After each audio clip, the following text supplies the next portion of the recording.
안녕하세요, 책소리입니다. 오늘은 기막힌 인생을 살아낸 한 남자의 이야기를 들려드리려고 하는데요. 중국의 현대문학을 대표하는 위하의 인생이라는 소설이에요. 1993년 작품이고요. 위하의 두 번째 장편 소설이기도 해요. 이 작품으로 위하는 전 세계적으로 이름을 날리게 되었는데, 앙이모우라는 사람이 이 작품으로 영화까지 만들어서 칸 영화제에 심사위원 대상을 수상하기도 했어요. 성 안에 있는 어떤 한 젊은이가 성 밖의 시골을 한량처럼 돌아다니면서 나무 그늘에 앉아서 또는 누워서 시골 사람들이 일하면서 흥얼거리는 그런 민요들을 수집하러 다니다가 어느 날 푸구이라는 노인의 그런 흥얼거림을 듣게 돼요. 근데 그 내용이 너무 흥미로웠던 거죠. 그래서 그 성 안에 있는 그 젊은 사람과 성 밖에 있는 푸구이가 둘이 대화를 나누기 시작하는데, 푸구이라는 이 사람은 젊은 시절에 아주 먼 곳까지 호방하기로 소문난 성 밖의 부잣집 아들이었어요. 일하는 소작인들이 아주 많았고 누구에게나 도령이라고 불렸던 그런 사람이에요. 푸구이의 아버지는 지체가 매우 높고 모든 사람에게 존경을 받았지만 화장실은 꼭 바깥에 있는 똥통에 앉아서 볼일을 보곤 했어요. 푸구이의 아내는 성 안에 미곡상집 딸이에요. 나름 있는 집 자식이었고 굉장히 예쁘고 얌전하고 조신한 그런 여자였어요. 그런데 푸구이가 굉장한 한량이에요. 오죽하면 이 푸구이를 가르치던 훈장이 푸구이의 아버지에게 말하길, 대개 도령은 크면 분명히 건달이 될 거예요 라고 말했을 정도니까요.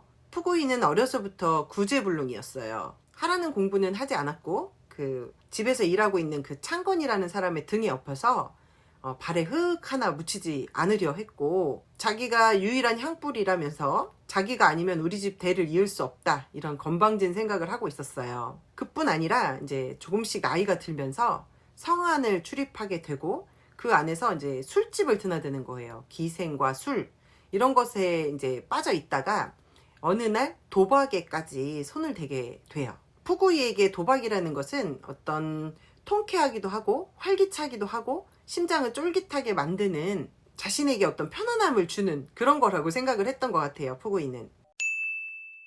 아버지가 화를 내자 푸구이는 대들어요. 할아버지 때에서 내려왔던 200묘가 넘는 땅떼기를 아버지 세대에서 반을 날려먹었다. 그래서 지금 100묘밖에 남지 않았고 나한테는 아무것도 기대하지 마라. 내 아들이 대를 이으면 우리 집안을 이렇게 잘 유지할 거니까 나한테는 아무것도 기대하지 말아라. 이렇게 건방을 떨었죠. 푸구이의 아내 자전은 첫 아이로 딸을 낳았어요. 딸 펑샤가 4살이 되었을 즈음에 자전은 둘째 아이를 임신하고 있었는데, 젊은 사위가 먹고 마시고 계집질하고 도박하고 방탕한 짓이란 짓은 다 하고 다니니까 장인어른은 사위인 푸구이를 예뻐할 수가 없었겠죠. 그러다가 방탕한 생활을 끝내줄 사건이 하나 벌어지게 돼요. 푸구이는 룽얼이라는 어떤 사기꾼 같은 도박꾼하고 붙었고 판돈을 막 키우다가 결국에는 자신의 집과 땅떼기 모두를 걸고 도박을 했는데 푸구이가 졌어요. 푸구이의 아버지는 자식의 빚도 자신의 빚이라면서 자신의 집과 모든 재산을 룽얼에게 넘기게 돼요. 룽얼은 그들에게 찾아와서 집을 빼앗고 모든 땅떼기를 앗아갔어요. 바깥에 있는 화장실에서 볼일을 보고 있던 푸구이의 아버지는 똥통에 미끄러져서 결국 사망을 했는데, 우리는 알죠. 이게 다 화병이라는 것을. 장인 어른은 이런 못돼 먹은 더 이상은 바랄 것 없는 사위에게서 자신의 딸을 데려가요. 진짜 풍악을 울리면서 아주 경사가 난 것처럼 임신한 자전을 데리고 성안으로 들어간 거죠.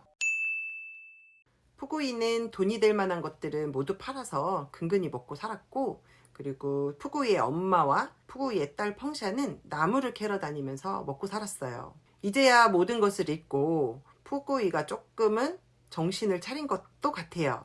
자전이 드디어 아이를 출산하고 6달쯤 되었을 때 아들 유칭을 안고 집으로 돌아와요. 하지만 푸구이의 어머니가 병이 났고 푸구이는 성안에 있는 의원을 모시러 가기 위해서 성안으로 갔는데 현장집 저택을 지나갈 즈음에 어떤 어린 아이를 도와주다가 국민당 병사들이 나타나서 왜 이렇게 소란스럽게 하냐면서 푸구이를 끌고 가요.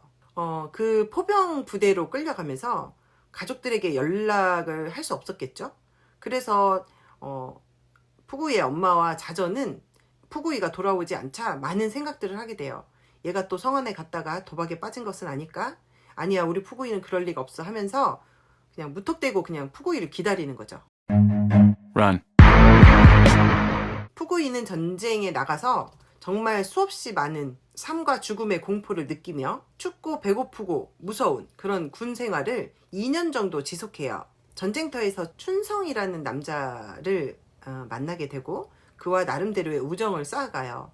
두 사람은 벙커에 누워서 너는 뭐가 먹고 싶어? 나는 뭐 만두를 실컷 먹었으면 좋겠어.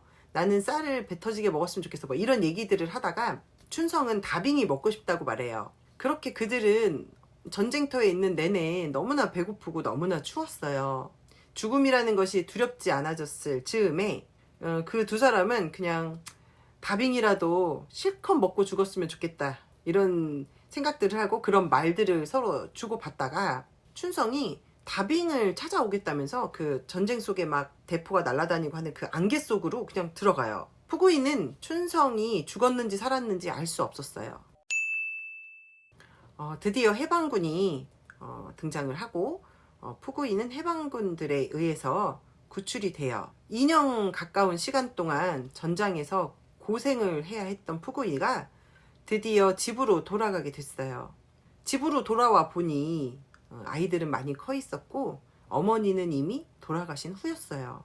안타깝게도 딸 펑샤가 열병을 앓게 되면서 말을 할 수 없는 그런 장애를 갖게 되었어요.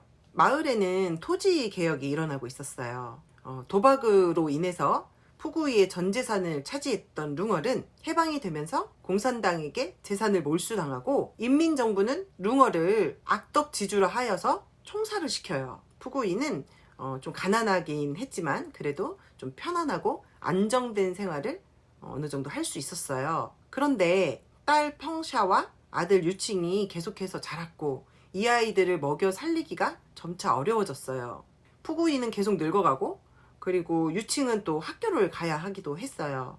너무나 삶이 고되고 힘들었어요. 그래서 아들 유칭을 학교라도 보내기 위해서 이불 하나라도 줄여야 했기 때문에 펑샤를 잘 먹이고 잘 키울 수 있는 집에 이 아이를 보내야 되겠다라고 생각하고 어느 날 펑샤와 헤어지는데 유칭이 울고불고 난리예요. 누나 없이 안 된다, 누나 보내지 말라고 막 눈물겨운 장면이 벌어지는데 어쩔 수 없었어요. 그렇게 몇 개월이 지났는데 펑샤가 막 엉엉 울면서 집으로 돌아와요. 그래서 그 아이를 좀 다독이고 보듬어 주어서 밥도 먹이고 이렇게 해서 다시 보내려고 하는데 도저히 얘를 못 보내겠는 거예요. 그래서 어렵지만 다시 가족이 모여서 사는 것으로 결론을 짓고 어려운 생활을 지속하는데 푸구이의 아들 유칭이 10살쯤 되었을 때 인민공사가 들이닥쳐서 뭐 곡식이며 소금, 먹거리들 그리고 솥 같은 것 이런 것들을 다 몰수해 가요. 이제부터 마을의 모든 사람들이 공동 식당에 모여서 식사를 하게 될 거다 라고 했어요. 어떻게 보면 좋은 것 같았는데 그게 오래가지 못해요. 이제 솥도 빼앗겼기 때문에 각자 집에서 밥도 할 수 없는 모두가 굶주리고 불쌍한 삶을 살아야 하는데 하필이면 자전이 병이 났어요. 구루병이에요. 그렇게 자전이 침상에 눕게 되고 유칭은 학교에서 교장 선생님이 출산을 하다가 피가 모자라다라는 소식을 듣고 병원에 가서 헌혈을 해주는데 그 의사가 유칭의 피를 모두 다 빼버려요. 그래서 유칭이 너무너무 불쌍하게 죽게 되었어요. 이를 알게 된 푸구이가 병원에 갔고 그 교장 선생이 어느 집 사람인가 봤더니 그 마을의 현장의 와이프라는 거예요. 그래서 가만두지 않겠다면서 그 현장집 나으리를 찾았더니 세상에 전쟁에서 만났던 춘성인 거예요. 내 아들을 죽음에 몬 이 교장 선생님, 그리고 교장 선생님이 남편을 가만두지 않겠다 마음 먹었었는데 춘성의 얼굴을 보자 전쟁터에서 나누었던 그 우정 때문에 그냥 돌아서게 되는 푸구이. 참 무능하고 참 바보 같아요. 제 눈에는. 어쨌든 푸구이는 춘성을 용서할 수밖에 없었어요. 그러면서 자네는 나한테 목숨 하나를 빚진 거네 라고 하면서 돌아서요. 주변에서 여자아이들이 나이가 어느 정도 차니까 하나둘 시집을 가게 되었어요. 푸구이의 딸 우리의 펑샤는 말을 못하잖아요. 그러니 어디서도 며느리로 부인으로 데려가려 하지 않는 거죠. 펑샤는 시집가는 사람들을 보면서 조금은 부러웠어요. 그런 모습을 바라보는 푸구이와 자전 역시도 마음이 너무 아팠어요. 그래서 푸구이는 이제 주변 사람들을 통해서 우리 펑샤가 시집갈 수 있는 펑샤를 받아줄 만한 집이 좀 있다면 알아봐라 막 이렇게 부탁을 했는데 너무나 다행스럽게도 성안에서 배달 일을 하는 아주 건장한 청년 하나가 펑샤의 여러 조건을 듣고도 펑샤와 결혼을 할 생각이 있다면서 이 소식을 푸구이 부부에게 전해줬는데 너무 놀랍죠. 우리 아이는 말을 못하고 우리는 너무 가난하고 결혼을 한다 해도 도와줄 게 전혀 없는데 펑샤와 결혼을 하겠다고? 당장 데려와 봐 했죠. 그래서 그 남자가 왔는데 고개를 이렇게 왼쪽으로 기울이고 있는 그 약간 장애가 있는 얼씨라는 남자였어요. 얼씨는 고개를 삐딱하게 하고 있지만 너무 심성이 곱고 성실하고 막 이렇게 튼튼해 보이는 정말 사내 대장부였던 거예요. 그래서 푸구이와 자전은 우리 딸도 어느 정도는 좀 장애가 있으니 이만만 하면 괜찮은 혼례다 라고 생각하고 두 사람이 이제 결혼을 하게 되는데 얼씨는 이제 펑샤를 위해서 정말 성대하게 결혼식을 해요.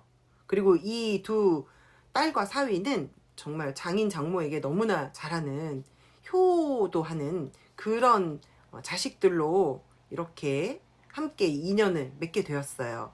그 즈음에 성안에서는 문화대혁명이 일어났고 온통 대자보가 막 붙었어요. 매일같이 뭐 사람이 죽어나갔고 성안에 살던 그 춘성이는 여기저기 끌려다니면서 매를 맞고 욕을 먹고 곤욕을 치러야 했어요. 그러다가 결국 춘성은 나무에 목을 메고 사망을 하게 됐어요. 푸구이에게 생명을 빚진 춘성이었는데 그렇게 갔죠. 사람의 운명이라는 것이 참 알 수 없구나 라는 생각을 푸구이가 했던 것 같아요. 날이 갈수록 자전의 상태는 나빠져만 갔고 우리의 딸 펑샤가 아기를 가졌어요. 이런 뭐 가난하지만 춥고 힘들고 아프고 이런 없는 살림에서도 그냥 나름 행복했는데 펑샤가 아이를 낳고 사망을 하게 됐어요. 그렇게 펑샤의 아들 쿠건이 태어나고 한 3달쯤 지나서 자전도 사망을 하게 돼요. 이제 남은 사람은 푸구이와 사위 얼씨 그리고 얼씨의 아들 쿠건 이렇게 셋만 남았는데 어느 날 얼씨마저도 일을 하다가 시멘트판에 중간에 끼어서 사망을 하게 돼요. 너무너무 불행하게도 뭐 자꾸만 사람들이 죽네요. 그리고 푸구이는 이제 손주 쿠건만 남았는데 너무 슬프게 쿠건은 또 푸구이가 준 삶은 콩을 너무 많이 먹어서 배가 터져가지고 또 사망하게 돼요. 모든 것을 잃은 푸구이는 그럼에도 불구하고 열심히 일을 해요. 푸구이는 이제 다 늙어서 사람들에게 잡아먹히기만 하면 되는 자기의 어떤 생을 다하는 그런 소 한 마리를 사요. 그 소를 보면서 마치 자신을 보는 것 같은 느낌의 그 소의 이름을 푸구이라고 지어주고 그 푸구이와 같이 그 작은 밭대기를 일구면서 대화를 나누고 노래를 하고 그렇게 지내요. 푸구이는 그 성안에서 온 미녀를 수집하는 청년에게 말해요. 내 한평생은 돌이켜보면 사실 한순간이었다. 정말 평범하게 살았지 뭐. 이렇게 얘기를 하는데 저는 그 푸구이의 삶이 절대 평범하다고 생각되지 않았거든요. 평범한 삶이란 게 대체 뭘까요? 푸구이의 방탕했던 시절, 가난하고 뭐 배고프고 온 가족이 힘들었던 그런 시간을 보냈던 시절, 그리고 늙어서 아무도 남지 않게 된 지금의 시절, 이런 것들을 과연 평범하게 살았다 할 수 있을까 싶은데, 한편으로는 이런 생각이 들기도 해요. 푸구이가 도박장에서 룽월에게 전 재산을 잃지 않았더라면 그 총살을 푸구이가 당할 수 있었을 수도 있다. 그런 것들을 보면 안 좋은 시절도 있었지만 다행이었던 시절도 있었다. 이런 걸 푸구이가 말하고 있는가? 그런 메시지를 위아라는 작가가 전해주고 싶은 것인가 싶기도 하고요. 지금과는 다른 그 시절에는 어쩌면 푸구이처럼 사는 게 평범했다라고 말할 수 있는 그런 삶이었을까? 이런 생각을 하게도 됐던 것 같아요. 좋은 게 있으면 나쁜 것도 있기에 마련이니까 어린 시절 어떤 방탕했던 시절도 있었고, 그리고 전쟁에서 배고프고 힘든 시절을 겪고 나름대로의 우정도 쌓았던 푸구이, 어떠한 인간이 가질 수 있는 다양한 삶의 모습을 위하는 평범함이었다라고 말하는 것 같기도 하네요. 당시에 그 평범했던 삶이 지금의 정서로는 도무지 이해가 되진 않지만, 그 시대는 그렇게 사는 것이 보편적이었고, 그렇게 살고 그렇게 죽고, 그게 인생이었던 것 같아요. 제가 준비한 내용은 여기까지예요. 다음 책으로 또 찾아올게요.